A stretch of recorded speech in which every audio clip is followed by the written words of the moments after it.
Rikers Island, gangs, the life, being locked up for long periods of time without your family, being locked up, arrested, and confined in other parts of the world. Still in awe, realizing that there is no other place or jail complex like New York City's very own Rikers Island Correctional Facility. Oftentimes we watch this content that people make and we quick to judge. And that's the reason why I wanted to pop out real quick before we get to this next part, which is part 3 of the interview / conversation with Papo, the guy who was locked up with me in the beginning of 1994 and became a member of the Almighty Latin King and Queen Nation with me on the same date and time. With that being said, in order to understand people's content or video or interviews or podcast episodes, we have to watch the video to the very end. And if you watch some of it, it's always good to come back and play the rest, because we comment weird at times. Like, we quick to judge. Like, okay, he said this in the beginning. I don't want to watch this anymore. And you know what? Right? And thinking that people, which is not what we do here. We don't promote violence. We don't glorify gang or gang culture or the streets. If you pay very well attention to On the Lockout and all our Rikers Island stories, since we started this whole Rikers Island movement, there's always a message. You just have to pay attention. With that being said, thank you for tuning in to On the Lockout. I'm 1,000,000% grateful. Now let's get it. Rikers Island. Pay attention. It may save your life. This is the part where Papo talks about what he did with his life after all that he's been through. Jail, prison, institutions. What is Papo doing today? Did he change his life? For the better or the worse?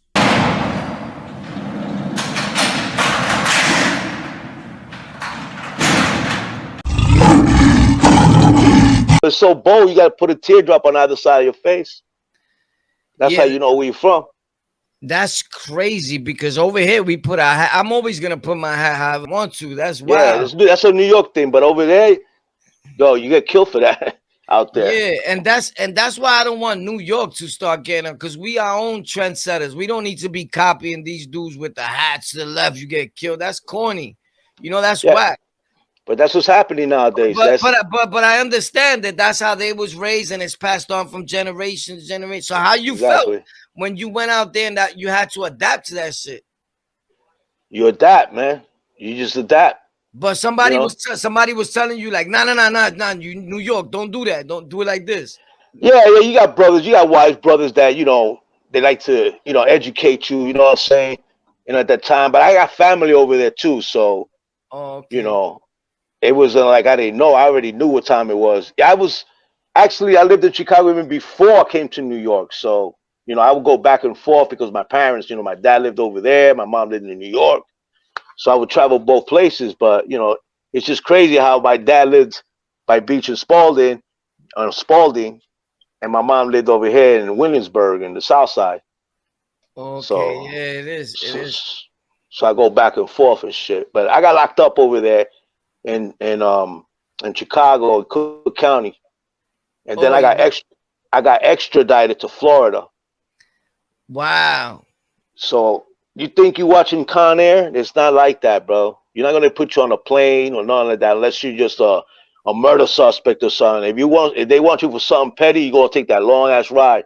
And we stopped at every single jail along the way to sleep. A ride that would have just took 18 hours. It took us 3 days to get there. And you're in a van packed with people sitting on a steel chair. I had a puffy goose. I used it for cushion. When I took that goose and put it back on, it wasn't puffy no more, bro. And then the AC's right here on top of you blowing cold air, and you're freezing, and you're like this, bro. packed with a whole bunch of other dudes in there. And Wow. yeah, it was crazy. Florida's no joke, man. If you owe them $1, they'll extradite you for $1, bro. If Wow. you did something over there and you left, don't think statute of limitations is gonna help you, because over there the clock stops once you leave the country, the state. Okay. So if you go back, then the statute of limitations starts again.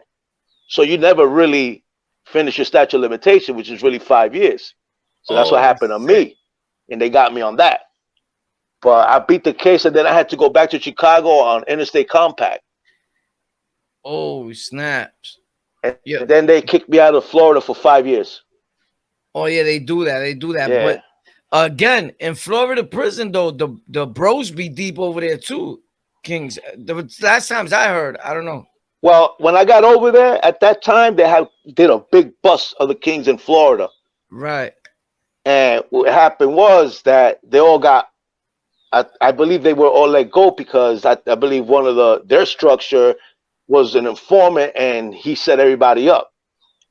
Wow. So I was in that at that time around the bros that were in there, but they wasn't trying to talk to nobody because they wasn't trusting nobody at that point. Yeah, because they were tight. Yeah, they were tight, so everybody's they didn't want to say nothing.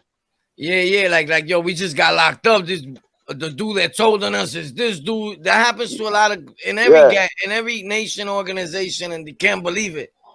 You know, yeah. the very same thing that you loved now is putting you behind bars. You know, and we blame everybody else except ourselves. It's just life. You know. One of the old school brothers out there in Chicago once said, he said, "We don't fear nobody, but we better fear our own." You know what I'm Facts. saying? Facts. That's like a good message to the whole world and people that are thinking of joining gangs and nations. Like, bro, I be telling these dudes and they think that I'm just hating. I'm like, bro, you and I just say this hypothetically. I'm not speaking about anybody in general, but I'm like, bro, you're a young dude, your blood, you or whatever you are, you bagging so hard for your homie. You hate me because you think something. Meanwhile, I know I be around more of your own people than you. Just understand that when you get locked up, you may come back out with a stab wound or a cut in your face by your own bros. They're the first Yeah. ones to always come at you, boy, from the gate.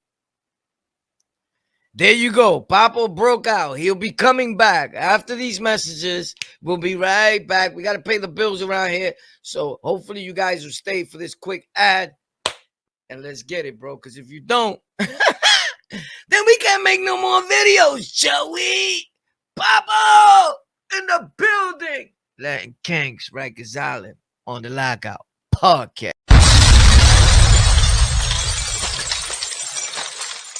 Again, this is what we did back then, Tommy. So if you're watching, Officer Brasco, relax. Commercial break, baby.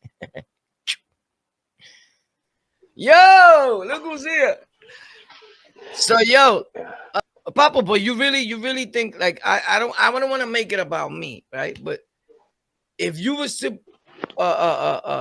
picture me like back then, even though like you don't be around me like that 24/7, but if you think about the way I was back then, that you remember me or and so now like you would think I'll probably be still doing the same thing, or did it was imaginable that or I'll be dead or something like, or you ever think about Well, I know you was a little out of control back then, bro. But like I see, you got wiser. So it's a learning experience you had to go through. You know what I mean? it? But yeah, you kept it real, man. You know what I'm Yeah, saying? but We now all did. we all did. We was always ready. Dudes used to think that I was like a little too impulsive, like son is bugged out, he's a troublemaker. Now you had to be like that. It's King City. Yeah, What's up? You're not playing. yeah. You're not. Why? Who's touching what phone? What happened? Because you had to. Because next thing you know, you're not even calling yourself. You know what I'm saying? Yep. And my thing was like, even if I'm not calling nobody, I don't care. My brothers come through that door. There needs to be a King phone in here, or I'm breaking all them shits. Facts today. So and that played an important part. And what kills me is that everything that we fought for so hard, not only me, you, a lot of brothers in the world, right? Everything that they fought for so hard, and everything that Felipe wanted people to do, and the packages, the phones, the TV. A lot of Latinos got it easy today because of kings and nietas that put in that work. Believe it or not, Yeah. a lot of them rules are still in people's heads, and they be like, no, yo, they gotta watch Caliente at this time, and little by little, all that's fading away because the system is taking all their stuff back. Because now you gotta wear jumper. You're in jail. Now you really feel like you're in jail. They taking everything. They even took away visits, I heard recently. And I get it because of COVID or whatever, but that's not coming back. If they could find a way to do it like other jails where you see them through the glass. Yeah. Or the video, they're going to be seen through computer screens. That's going to be the next shit. Yeah, they're already doing that. They're already doing it kind of sort of like that, I heard. You heard? Yo, that one hurts the most, bro. I'm going to tell you. That one hurts the most, bro. Because you want to touch your people. You can't. It's like watching them on the TV. Yeah, I definitely want to touch my people. I was on the visit floor getting crazy. Mad times I even had to pop with the COs for the balloon. But, you know, I was getting the mother load. Anybody that been locked up with me would tell you, like, son in that line, he always got it. Every time I went to the floor. So I had a lot of fights with them, bro. But we do get loose on the visit floor, and it could be disrespectful to the family next year because I got crazy loose. So I kind of understand that. But then it's up to the COs that's there. They let you rock. So I don't know. You can't blame them either. But who's trying to be like super decent at that point? I'm in jail, man. I'm trying to get it, man. You know, but I always respected the doña next to me or a young kid. I always was like, chill, or whatever. Yeah, so now, what was one of the craziest things you ever seen on Rikers Island? Besides the shit you were doing? Yeah. I was seeing people get cut up all the time, man. And you see the hand swing, and then you see the white meat real quick, and then plow, all that blood come out, bro. If you don't see that white meat, bro, you ain't really see nothing, dog. That's just like a fraction of a second. White meat, blood. Boy, pouring. They always tell you, don't touch the cut. Don't touch the cut. Your face will get swollen up. Yeah, you make it worse. Yo, oh my God. That's real, bro. When I first went to Rikers, I think I said this a few times. I seen, and then I started, when I seen things, I wasn't afraid of it, but I was like, holy shit. But then you start doing that same shit that I felt bad for that kid. You get it? Like, damn. But then I guess I got it. Like, all right, you deserve this real quick. But one time when I was adolescent, I was walking, I seen that. And the kid had such a big cut. When he removed it, I seen the inside of his mouth, bro. Yeah. I said, they hit him hard, bro. Wow. It looked like an extra super. I said, holy shit. I thought I was bugging. Like, what the fuck? Word, bro. I felt bad for him. A black brother. Yep. And it happens every day. What you was going to say? That's like a New York instinct now to me, bro. Like that, slap. Like you see this so much, it's like, yo, I want to try that now. Yeah. You know Exactly. I want to do that, and then when you do it, it's like, yeah, you like it. Yeah. You know? It becomes like, you know what's sad? That I always walked around with something, right? And somebody told me, yo, if you walk around with a gun, when somebody says something to you, you're gonna use the gun. If you walk around with a razor or a knife, the minute somebody says something to you, you might cut them or stab them. 90% of people are not ready for that. So a lot of times, even though I always, not to show off or sound like whatever, I always fought, boxed, or I always got collie here. It explains it all. So anyway, I always walk with something. It don't matter. I'm going outside with something, right? But I always ask myself, like, when I see somebody thinking they're tough, in my head, I just got to play like, son, you're going to tell. When I hit you with this, you're going to tell, bro. And I replay that in my head because I don't want him to even look at me because I'm not confrontational. And I'm still working on that now that I'm older, and I know that. I'm more like, when somebody looks, I'll be like, all right, maybe he's just bugging. When he looks again, now when he keeps looking, I'll be like, yo, what up, Paul? You good? And that's a problem. I want to stop doing that. To me, I'm trying to work on that. That's something that we got to try. I try to master the same thing. But you know what, bro? You know, we're lions, bro, at the end of the day. We usually ain't going to take shorts. But it's a New York thing, bro. And if you don't do nothing, then that person going to try you for real. You know what I'm saying? Yeah. So you got to draw that line real quick. Nip it in the butt right then and there. Yeah.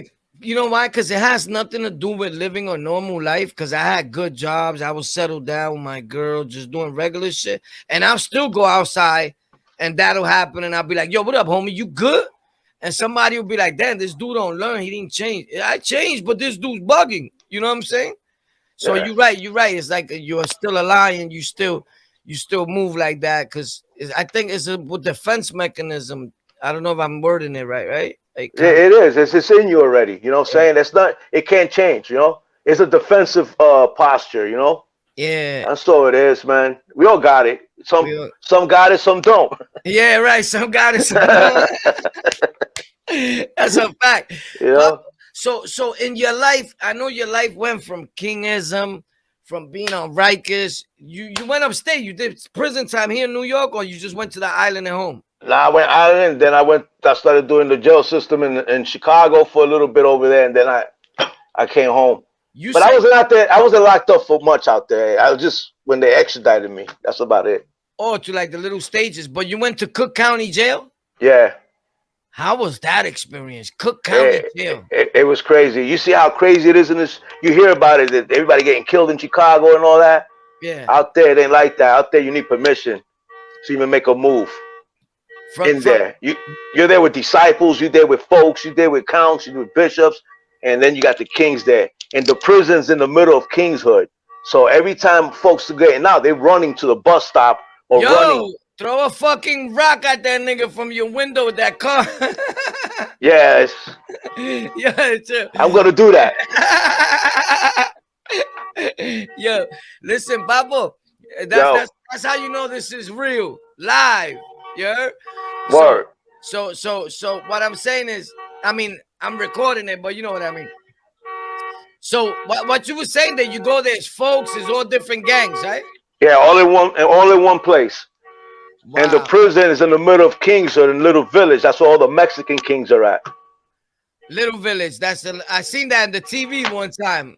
Yeah, that's the south side of Chicago. That's where all the Mexicans live. All the Mexican brothers. Shout out to all the Mexican brothers. Shout out to all my Mexicanos. We love you. Love all people. Yes, but check this we love everybody. Facts. To otherwise specified. Then you get right? Word. So check this out though. But what I'm saying is this. Mexicans played a super important and pivotal role in this nation from the beginning, and I don't think they get the props they deserve. Yeah. That's right. This was never, to me, my understanding from being around this since I was a kid, like Baby, Mexican, top, Lord Gino, good brother. Right, good brother, Mexican, Planted. Lord Gino was Puerto Rican. Right, Lord Gino was Puerto Rican, and the other guy's Mexican. Yeah. But it's always a great thing, bro. I met a lot of good Mexican bros, and I met Mexican bros getting off the bus on 42nd Street and took them to a uni with a big Mexican sombrero, and he was coming from Chicago. And I was like, he was dressed like one of the Mexican rancheros, and I took him with me to a Universal. I'll never forget, years ago. And I was on my way to a uni, and he was like, "Oh man, yo voy contigo," and that's where we went. And he was a good dude. But Mexicans played a big role. They Mexicans are powerful. They strong, and they good people. If you get to know them, you know. And good food. Yeah, definitely good food. So you know, it's just like they humble because they come out here. And some of them they want to stay out here because whatever situation they had out there. But they'll put it through you in a matter of seconds. Oh yeah. If oh yeah. You know, I just don't like to see abuse. I got fired from a few jobs for me swinging on the manager for protecting a Mexican dude. Facts. See, I looked at it like I could get another job tomorrow, respectfully to him. I told him, Mexico, chill, I got this. Facts. And he was like, "You a good guy. You don't got to do that." I'm like, nah, because what he said to him was something that you don't say to no. I don't be with racial stuff around me, you know? Yeah, me neither. Yeah, so I took care of that real quick. But besides that, today, what you doing in your life that changed? Like, are you doing? I'll put it like this, and this for everybody that out there that ever had a felony or anything like that on their shit. After 7 years, you can't apply to city jobs, I know a guy that did 25 years, came home, got a job with MTA as a bus driver. All you got to do is admit that you was locked up. I was driving buses and trucks. I had a CDL, commercial Yeah, driver's license. and you I could was do that driving for the school city. buses and all that. Yeah. You could do that for the city. But after all that, I started getting my life together. You know what I'm saying? I fell back a little bit, you know, and I started concentrating more on getting the money, you know what I'm saying? That's right. And I started working and shit. So I started applying. I would do anything. When I couldn't find a job, I would rent a U-Haul truck and I'll stand by Home Depot and stay in the parking lot and just do deliveries for the whole day. I'll rent the truck for like $30 a day and I'll make about 100 or something just doing, you know, when people want me to deliver some of this shit for Home Depot. I was doing that for a little while, filling applications. I was on welfare, food stamps. I even went homeless, bro. I was Yeah, yeah. homeless for a while, bro. We did that. I did that. I You know did what I'm that a few saying? times. Yeah. But you know, if you want to stay homeless, you stay homeless. I'm talking But if about you homeless. I was homeless myself. right, but I'm saying if people want to stay homeless, that's on them, bro. Unless you're mentally unstable, because there's no way you want to stay living like that. So There's I started, million things you could do. yeah. So I started, you know, using their computers, looking for jobs. So I started applying. So I applied at the post office, and they called me and shit. And that's what I've been doing ever since, bro. I'm a mailman now, That's an awesome thing. and the United States Postal Service has been really good to me. One of the best organizations ever. Their management is, you know, they're a little weird, but they've been good to me. I paid off all my child support. I don't got no big debts.